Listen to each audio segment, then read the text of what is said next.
Sir John, much of your talk has been about the new Street Offences Act. Now, it's just over 2 months since it became law. How do you think it's working out? Well, at first hand, I don't know very much about this because I don't really see the streets of London very much. But from all I hear, it does seem that the streets of London, and I dare say of other big cities, are really quite startlingly less occupied by prostitutes than they used to be. Sir John, as a reporter, I'm not supposed to have any opinions. There does seem to me an element of hypocrisy in something that removes prostitutes from the eyes of law-abiding citizens and sends them into so-called clubs and basements. Well, you see, it would be hypocrisy, I grant you, it would be hypocrisy if what the Street Offences Act was trying to do was to abolish prostitution.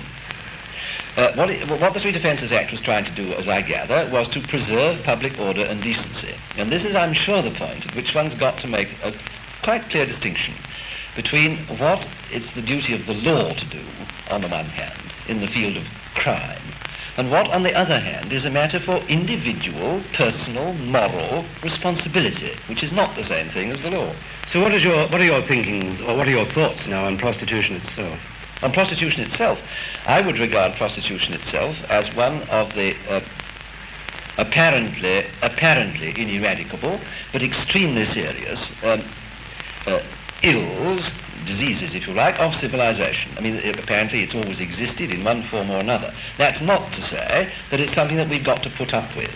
But I repeat, if I may, that prostitution and all that is associated with it seems to me to come within the area of the personal moral responsibility of the man and the woman concerned.